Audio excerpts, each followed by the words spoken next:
Hello പ്രിയമുള്ളവരെ, എല്ലാവർക്കും നമസ്കാരം. ഇന്ന് ഞാൻ പറയാൻ ഉദ്ദേശിക്കുന്നത് സ്നേഹം, പ്രണയം, അതോടൊപ്പം തന്നെ എല്ലാത്തിനെയും എല്ലാവരെയും ഇഷ്ടപ്പെടാൻ കഴിയുക എന്നുള്ള വിഷയത്തിനെ കുറിച്ചാണ് പറയാൻ താല്പര്യപ്പെടുന്നത്. അപ്പോൾ പൊതുവേ ആളുകൾ പലതരത്തിലുള്ള അവർ ബ്രെയിൻ വാഷ് ചെയ്യപ്പെട്ടിരിക്കുന്നു. മീഡിയ വഴി, സോഷ്യൽ മീഡിയ വഴി, വാട്സപ്പ് യൂണിവേഴ്സിറ്റി വഴി, അങ്ങനെ പലതരത്തിൽ ആളുകളുടെ ബ്രെയിന് വാഷ് ചെയ്യപ്പെട്ടിരിക്കുകയാണ്. അപ്പോൾ അതുകൊണ്ട് ആളുകൾ തെറ്റിദ്ധരിപ്പിക്കപ്പെട്ട് ഒരവസ്ഥ അനാവശ്യം പറഞ്ഞുകൊണ്ടും പരസ്പരം ദേഷ്യപ്പെട്ടുകൊണ്ടും, ഇപ്പോൾ റോഡിലാണെന്നുണ്ടെങ്കിൽ ചെറിയൊരു മിസ്റ്റേക്ക് പറ്റിക്കഴിഞ്ഞാൽ ഉടനെ അനാവശ്യം അൺപാർലമെൻ്ററി വാക്കുകളാണ് ഉപയോഗിക്കുന്നത്. അപ്പോൾ ഇതിൽ നിന്നും എല്ലാം നമ്മൾ ഒരു റിഫൈൻ ചെയ്തിട്ട് എങ്ങനെ ഒരു മാനുഷികമായിട്ടുള്ള രീതിയിലേക്ക് വരാമെന്നുള്ള ഒരു അവസ്ഥയെക്കുറിച്ചാണ് പറയാൻ.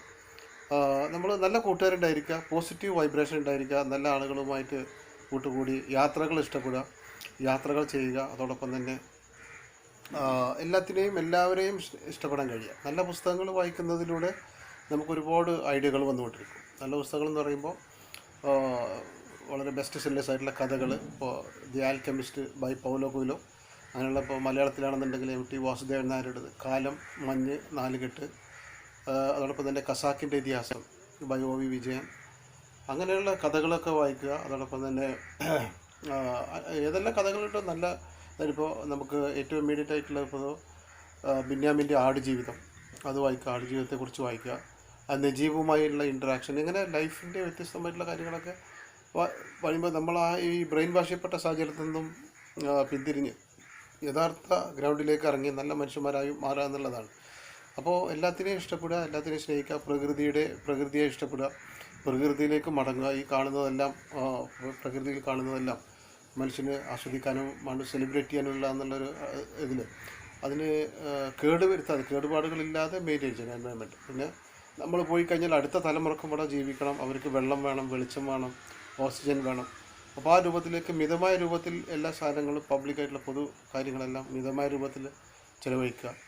അപ്പോൾ അതുവഴി നമുക്ക് ഈ ഒരു ഒരു യൂണിറ്റി വന്നുകൊണ്ടിരിക്കും. അപ്പോൾ ആ യൂണിറ്റിയിലൂടെ ഈ ബ്രെയിൻ വാഷ് ചെയ്യപ്പെട്ട സാഹചര്യങ്ങൾ നന്നായിട്ട് പിന്തിരിഞ്ഞ് വന്ന് അസൂയ, കുശുമ്പ്, പിന്തിരിപ്പൻ ആശയങ്ങളിൽ നിന്നും മാറി നിന്നുകൊണ്ട് നമ്മൾ നല്ല യഥാർത്ഥ മനുഷ്യത്വത്തിലേക്ക് നീങ്ങുക, എല്ലാത്തിനെയും ഇഷ്ടപ്പെടുക, എല്ലാവരെയും സ്നേഹിക്കുക, എല്ലാവരോടും നന്ദി, നമസ്കാരം. അങ്ങനെ ഒരു സ്നേഹത്തിൻ്റെ അടിസ്ഥാനത്തിൽ ആളുകൾ ഒന്നിക്കണം, ഒരുമിക്കണം എന്നുള്ളതാണ് എൻ്റെ ഒരു സബ്ജക്റ്റ്. അപ്പോൾ അതിന് വേണ്ടത് പോസിറ്റീവ് വൈബ്രേഷനുള്ള സാഹചര്യവുമായിട്ട് ഇണങ്ങിച്ചേരുക, നല്ല പൂവുകളെ ഇഷ്ടപ്പെടുക, അതോടൊപ്പം തന്നെ പ്രകൃതിയെ ഇഷ്ടപ്പെടുക, പുറത്തിരിക്കാൻ ഇപ്പോൾ നല്ല ഓക്സിജനും ഒക്കെയുള്ള സാഹചര്യത്തിൽ ഇരിക്കാൻ ഇഷ്ടപ്പെടുക, നല്ല സുഹൃത്ത് ബന്ധം ഉണ്ടായിരിക്കുക.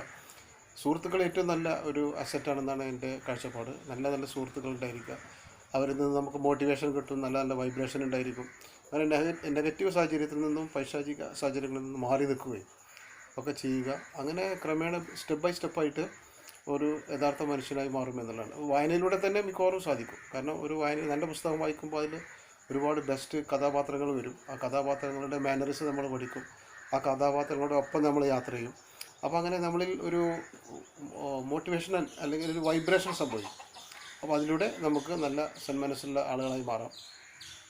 പിന്നെ ചെറിയ ടിപ്സുകൾ, ഈ മെഡിറ്റേഷനൊക്കെ ചെയ്ത് ഒരു സമ്പൂർണ്ണ വിമോചനം എന്നുള്ള, നമ്മൾ ബ്രെയിന് പലതരത്തിൽ ബ്രെയിൻ വാഷ് ചെയ്യപ്പെട്ടിരിക്കുകയാണ്.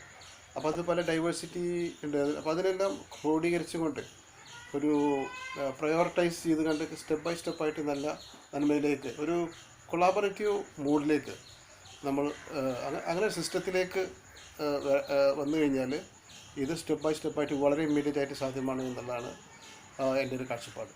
അപ്പോൾ നമ്മൾ വായന, യാത്ര, പോസിറ്റീവ് വൈബ്രേഷനുള്ള ആളുകളുമായിട്ട് ഇടപഴകൽ, അങ്ങനെ സ്റ്റെപ്പ് ബൈ സ്റ്റെപ്പായിട്ട് നമ്മൾ ഇതിലേക്ക് സാധ്യമാണ്. എല്ലാത്തിനെയും ഇഷ്ടപ്പെടാൻ പരിശ്രമിക്കുക. അങ്ങനെ ഒരു യൂണിവേഴ്സൽ കാഴ്ചപ്പാടിലേക്ക് നീങ്ങണം എന്നുള്ളതാണ്. ഈ ഒരു ലോക്കൽ അല്ലെങ്കിൽ സ്വാഭാവികമായിട്ടുള്ള പിന്തിരിപ്പൻ ആശയങ്ങളായിട്ടുള്ള ഒരു പ്രാദേശികമായിട്ടുള്ള കാഴ്ചപ്പാടിൽ നിന്നും മാറി നല്ല ഒരു അന്തർദേശീയ രൂപത്തിലേക്ക്, ഒരു മനസ്സിനെ എല്ലാത്തിനെയും ഒരു ഏകീകരിച്ച രൂപത്തിലേക്ക് കാണാനുള്ള ഒരു സാഹചര്യത്തിലേക്ക് നമ്മൾ സ്റ്റെപ്പ് ബൈ സ്റ്റെപ്പായിട്ട് ഇതിലൂടെയൊക്കെ നീങ്ങാൻ സാധിക്കും എന്നാണ് എൻ്റെ ഒരു അനുഭവം. അപ്പോൾ ഞാനങ്ങനെ യാത്ര ചെയ്യുമ്പോൾ ആളുകളുമായിട്ട് ഇൻട്രാക്ട് ചെയ്യാറുണ്ട്. അതുപോലെ നല്ല പുസ്തകങ്ങളൊക്കെ വായിക്കാൻ ശ്രമിക്കാറുണ്ട്, നല്ല പുസ്തകങ്ങൾ ഏതൊക്കെയാണെന്ന് അന്വേഷിക്കാറുണ്ട്. പിന്നെ ഗാർഡൻ ഇഷ്ടമാണ്, പ്രകൃതിയെ ഇഷ്ടമാണ്. ഈ എൻവയോൺമെൻറ്റിനെ പരമാവധി എങ്ങനെ മെയിൻറ്റെയിൻ ചെയ്യാം, അതായത് പരിക്കേൽപ്പിക്കാതെ അങ്ങനെയുള്ള പരിശ്രമങ്ങളൊക്കെ ചെയ്യാറുണ്ട്. അപ്പോൾ ഇതിലൂടെ നമുക്ക് ഒരു നന്മയുടെ ഒരു പ്രതീകമായി മാറാൻ കഴിയും എന്നുള്ളതാണ്. എല്ലാത്തിനും ഇഷ്ടപ്പെടുക, എല്ലാവരും സ്നേഹിക്കുക, എല്ലാവരോടും ഇഷ്ടപ്പെടുക, എല്ലാവരോടും സംസാരിക്കാൻ പരിശ്രമിക്കുക. അതിന് ഭാഷ ഒരു തടസ്സമല്ല. കാരണം സ്നേഹത്തിന് ഭാഷ എല്ലാവർക്കും അറിയുമെന്നുള്ളതാണ് ഇതെല്ലാം മനസ്സിലാകുന്നത്. അപ്പോൾ വളരെ കൂടുതൽ ദീർഘിപ്പിക്കുന്നില്ല. അപ്പോൾ എന്നെ കേട്ട വളരെ ക്ഷമയോട് കൂടിയിട്ട് എല്ലാവർക്കും നന്ദി, നമസ്കാരം.